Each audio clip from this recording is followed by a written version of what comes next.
Brandon, it is great to see you again. It's been just over 3 months, I think, since our last interview, 29th July. So August, September, October. Yeah, coming up to November, just over 3 months. Last time when we spoke, I believe you had made $12,000 that you could relate to the real world. And now you've messaged saying you have a follow up and would like to get on another interview. So, what has happened in those 3 months, Brandon? A lot has happened. Yesterday, well, today's actually my birthday, so it's a pretty good Mm, gift. But yesterday we crossed the $100,000 mark, and we have plans to, you know, cross 300,000 by end of this month. amazing. We'll get into that in a bit, but first, happy birthday. Quite Thank interesting timing, right on the election as well you. today. We'll see how that goes. But yeah, a happy birthday to you. Amazing that you hit 100K on your 20th birthday, that is, right? Yep, yep, it's pretty Boom. cool. Boom. Would you have expected that a year ago? That at 20 years old, you'll be at 100K? Honestly, about a year ago, I was doing the same kind of work. It just wasn't going to plan just yet. Mhm. But I have pretty big goals. So honestly, I would have said a million and known that I wasn't gonna hit. Uh, So Fair enough. yeah. All right. So, how did you end up scaling to 100,000 in those 3 months? Lots of work, getting the right people in the right places, and just learning. Honestly, that was really all I did most of the time. Was just looking at the people that were doing better than me, making more Mhm. the top brands, and just dissecting what they were doing, applying it to what we could do, and then just getting the right people in the right spots. Okay. Explain that some more. What's your hiring process? What did you outsource from your work? And if people are watching this interview for the first time and didn't watch your first one, what is it that you actually are doing? Yeah, so I'm in e-commerce. So really, for the hiring process, like especially in e-commerce, it's really just a content game at the end of the day. If you have a good marketing angle, if you're selling to the right emotions, like it's really just getting more eyeballs on the product and making them convert. So it's pretty simple at the end of the day. Like when you start hiring, you want to get rid of the stuff that takes away your energy. So we got someone for customer service. We got someone in charge of doing outreach for TikTok Shop because I think that could be a really good market. And then after that, it was just figuring out how we could get either as many creatives or just as many creators as possible. So we started just outreaching on TikTok, sending out tons of free product. They're going to start this week. I think that would be insane. Mhm. And then just hiring on some creators who just make us content like once or twice a day, and then just posting those and testing and seeing what works. Mhm. And those creators, are they doing it for free or do you pay some kind of commission to them or is it a set amount? So for the UGC creators that we have directly, we pay them a Mhm. monthly retainer. They just make 1 to 7 videos. They make minimum 7 videos, and then if they Mhm. go over like a set amount, they get an incentive, like a percentage bonus. We're hiring on a few more of those right now. Like I'm just warning anyone who uses this strategy that content creators they're very nice people, but it's they can get a little lackadaisical. So you're gonna need to incentivize or be ready to get some new ones in. And Mhm. then for the TikTok shop, just like extremely good commissions. Everyone's gonna give out a 20% commission. Just at the end of the day, they're there to make money. So just give a win-win, and then send them some free product. Mhm. Okay. And with the recent advancements in AI automation, have you considered implementing it into your business? Yeah, I have a friend he's in the AI campus as well as like a few other things. So he's really all into that. I stay away from it, but he's my guy for all of that. So he's gonna come in. We're gonna be completely AI automating like the affiliate outreach sort of thing. So all the only thing our current person who does it is gonna have to do is just get data entry into there, like their emails, and the AI is just gonna send an email out, follow ups, all those sort of things, as well as just continue looking into other ways we can implement AI because I know it's Mhm. absolutely like it's insane. Yep, yep, yep. Okay, so you said you have a friend who's going to handle that and going through the campus. Very cool. Is that part of your strategy to scale to the 300K by the end of the month, or did you have other plans for how you'll get there? Just really compounding. I think TikTok Shop will be the massive lever on all of that, especially because of just how quickly it can scale. And then you're getting all of these creatives essentially for no upfront payment. It's all commission. And then just taking those and putting them on different platforms or running them as ads, the ones that are doing very well. I think that would be insane. And then AI implementing it wherever we can so we have more free time to put into the more important things. I think all of those things will come together and just really be huge. Okay. And if you don't mind, feel free not to answer this. With the money you've earned, I don't actually know how much was profit, but I'd imagine still you got a decent amount. So with that money, have you invested it into anything? Have you just spent it on whatever? Like what have you done with the change you've had? I'll be honest, I've literally not even thought about it at all. Like my mind is just completely on. Like the second we crossed 100,000, like it was a pretty good mark. But once we hit it, like I just felt like, oh, that really wasn't anything crazy. Like that was pretty easy. We could like let's do 1 million. So already I'm thinking like, okay, we need more creators. We need more stocks to get our cost per unit down. We need to get more mentors. We need to do all these things. So no, I haven't invested in anything outside of e-commerce or Mhm, I've got my friend with me now who's my partner. So he's been a massive help. So I'm letting him take like a solid amount out, go treat himself. I might go spend the day with him. Besides that, bro, just work, honestly. mhm. Fair. So any profits you're making, either reinvest in it or just hold in there for now, not doing anything with it. Cool. Hmm. All right. Then, have there been any kind of lifestyle changes just in general, whether it's physical, mental, spiritual, just anything in those 3 months? Say mentally, my stress tolerance is insanely high compared to where it would be. Uh, Giving away free time, I don't do that like at all anymore because there's so many things that could be getting done. A text, I either respond back insanely fast or I don't respond back at all. I notice that now. Just being more, uh, you know, strict with my time and how I give it out.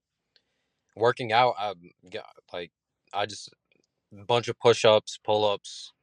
I'll train now. Like I don't have time to go to the gym.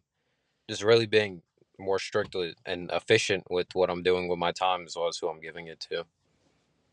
That's been a massive thing. And interesting that you have that perspective from 20 years old. When you said stress tolerance, how did you build that up? Just purely through handling everything that came up from the business or other ways? Yeah, I think that's the only way to really do it. Like you can read books. I've read a ton of books, and they're all going to tell you pretty much the same thing. They're going to give you like the basic kind of concepts you can go through in your mind, but until you actually have to put it into action, you're never really going to know if it works for you at all. Mhm, Like for me, it's just I can be stressed about it, but unless I get it done, it's just going to sit there. So I just try to get things done quickly. If there's lots of things to do, then need to sit down and do a lot of things. Maybe grab a coffee beforehand, mhm. and you know, But okay, then I don't know if I asked this last time. Where did the mentality you have come from? Because again, you're doing very well considering your age. mm, I'd say I just flooded like my whole entire environment with like this sort of mindset was just nothing but if I went on my phone at all, it was Tate, Belmar, all those sorts of guys just constantly flooding my algorithms. My friends that I speak to now, they all think the exact same way. My friends that don't, but I'm trying to get them into this sort of area. If I'm talking to them, I'm calling them a brokey or telling them they're a bot. Like I'm just telling them all these things. I'm trying to get them over here constantly. They're growing more, so it's just environment. I think is really it. Mhm. Simple thing to say, but for a lot of people actually to implement, very difficult because they're used to the comfort of everything in their surroundings. So it's hard to give that up. So, I would uh, agree. did you have anything to add, or should I move on? No, I would completely agree with that. But I think for certain amount of time, you're gonna have to remove yourself from that environment, and until you can build a new one, you might just have to spend a lot of time with yourself. But I feel like that's something everyone has to do eventually. Yep. You could call, I mean, I used to say sacrifice, I don't know, 5 years of your life then to set up the rest. But is it sacrificing because you're learning new things, becoming more competent as a person? I just said increasing stress tolerance, learning about time management and valuing your time. So you're growing as a person because of it. So it's not even sacrifice, it's just dedicating those years to then set yourself up for future. Maybe that would be a better way to phrase it. And speaking of, Definitely. again, did you have anything to add? Feel free. If not, I'll segue. No, All right. I agree with that. So, considering what I was saying, what plans do you actually have for the future then? Because insane growth in just 3 months time. So when you extrapolate it into a year, 2 years, 5 years, what do you actually? Where do you see yourself, and what do you actually want to be doing? Probably in the same game. I love e-commerce, and I'm seeing all these people. Like I'm in these networks now with these dudes that are just completely embarrassing me. Like it's insane the kind of numbers you can do in e-commerce. To be completely frank, especially with like how quickly you can get there if you're doing the right things and just consistently. So I want to.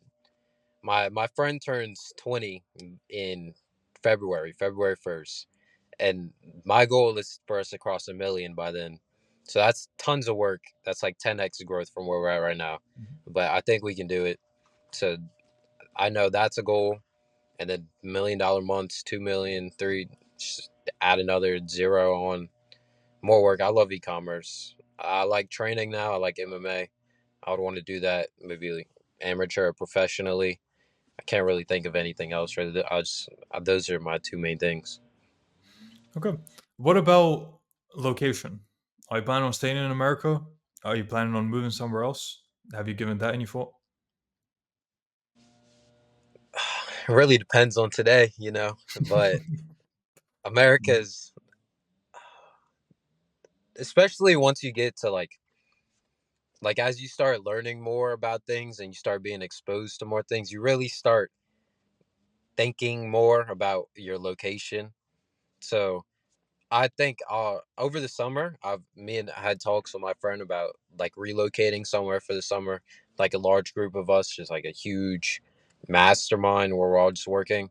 After then, I'd probably like to travel for a good amount of time before I Mhm. settle down in a location. But lots of my family is here, so I'd probably end up living in the U.S. but being decentralized enough to where I don't have to if I don't, you know. Yeah, yeah, yeah. Fair. Makes sense. I was watching an interview that Musk done with Joe Rogan. I think it was earlier today or sometime between the last 24 hours. And yeah, they brought up some stuff about America. Pretty insane. Some stuff I haven't heard before. So yeah, with the upcoming election and everything that goes on there, man. I guess I don't want to get too political, but yeah, we're on the same page for that. Mm. Okay, then what do your parents think about what you're doing and what you've achieved so far? I really don't talk about it much, to be Hmm. honest. I don't think they really know. I mentioned it to my dad yesterday, like pretty casually, because I was gonna go for a drive like before we got the last sale. So I mentioned it to him, and then he was like, "Oh, that's cool," and then just started talking to me about like making sure I was prepared for taxes and all these sorts of things. So, Hmm. my mom, I haven't really talked to her about it. Really, I don't know. It hasn't really been like a huge change in my life ever since I've done it. Besides the fact that I just work a lot more. Yeah. So I don't. Yeah. Okay. Yeah. And again, I can't remember if I asked this last time, but I do want to get your perspective on it. Before you joined the real world and before you decided to get into e-commerce, what plans did you actually have for future? Did I ask that last time? Do you remember? No, I don't think so. So yeah, what were you planning on doing? Just to see the contrast of how different it is now.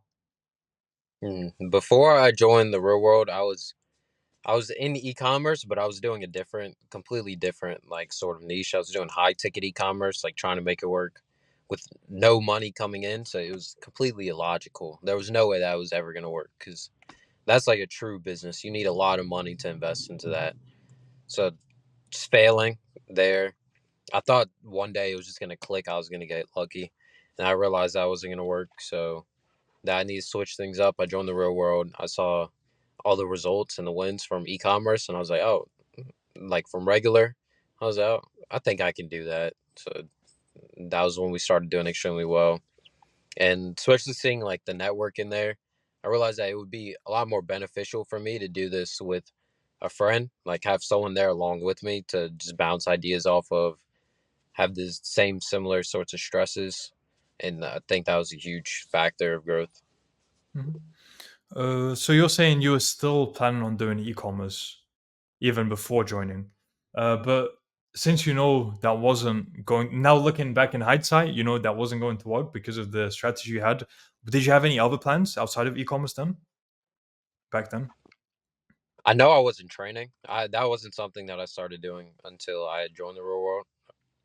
So I wasn't training at all. I was just going to the gym.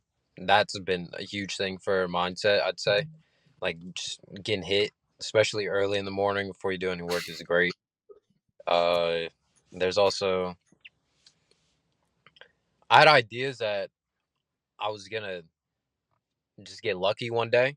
That was really the massive thing. I thought it was just one day it was all gonna click, when really it's just compounding growth of getting the same thing wrong 3 times and then changing it. So just failing as fast as possible, or Mhm. just seeing the people that have already failed, asking them questions, and then just doing it yourself. Started doing that in the real world, in the advanced chat, looking at the wins, going through lessons, and then just taking that and then going into finding mentors.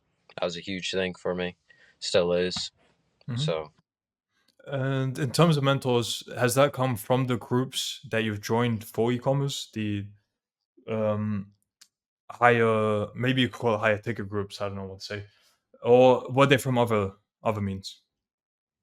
I found I found a couple I found a couple in the real world. I chat with them every now and then. Now I'm actually mentoring a couple people, so that's pretty cool. I have like lots of people asking questions in there, so I always respond. Like just putting that out there. If you're watching this and you're in e-commerce and you send me a message, I'll respond to it. It may take a day or two because usually I'm very busy, but I will eventually respond and help you out. There's that, and then just bro, Twitter is a massive source of information. If you get your algorithm right, you can go through there and just people giving away so much free game. So I found some pretty good sauce on there. That's where I ended up finding like my current mentor and the high ticket group that we're in for that. And I have plans to join honestly as many as I possibly can. Mhm. Fair. Yeah, I've heard that like even a few years ago. If you actually optimize your algorithm for copywriting, you can find insane things there. Trading, basically anything. As long as you optimize your algorithm for it, yeah, a lot of value can be had from Twitter. All right. So I think I'm happy to wrap up this follow up. We can do another one once you hit what 500K. Would that sound good? I think that would Yes, be sir. quite a bit of progress. Probably in Hmm. another, just another 2 months. So it won't even be that long. But yeah, we'll see. It was great speaking to you. I think to wrap up, I'll ask the same question I did last time with for people who are unsure about joining the real world. Because they're saying for $50, what if they'll get scammed? What advice do you have to know? If you're too scared to invest $50 into yourself, you're honestly never gonna win because you're gonna have to take some massive risk. And if you can't even risk $50 on something that you can completely get a refund on, you have a whole month in there to figure out how to learn money. There's so many different ways you can do it. If you're not in e-commerce, you can. There's AI. There's copywriting. There's they teach you hustling. I think that's Yeah, yeah. especially for lots of people that don't have money invest in e-commerce, hustling, starting off there and then doing e-commerce. That's what I did at first. So if you're not going to do the $50 for that, you're never going to have what it takes to invest the large amounts you're going to need to hit the really massive numbers. Indeed. All right. And now, for people who want to find out more about you or contact you, where can they do so? Yeah, so my Instagram is just my name, Brendan.Payton. I think 3 N's really. And really I don't go in there much, but that's the only thing. In the real world, my username is Quiero Dinero. You add me on there, I'll message you back. Nice. Help you out. All right. So I add the links to the description of the video. And yeah, Brandon, great catch up. Amazing to see basically 10x in 3 months, 12K to 100K, and so much more potential, as you said, ahead of time. You got mindset going very well for you. I probably phrased that wrong, but you know what I mean. You Yeah, have a very good mindset. Just turned 20 years old, have the whole world at the palm of your hands, if that's a phrase I could say. Just, yeah, you're putting in the work, taking action, and will be interesting to see how things continue to evolve for you. So for now, we'll end it off, but I look forward to the next one and wish you all the best until then. of course. Of course, I appreciate it. Thank you.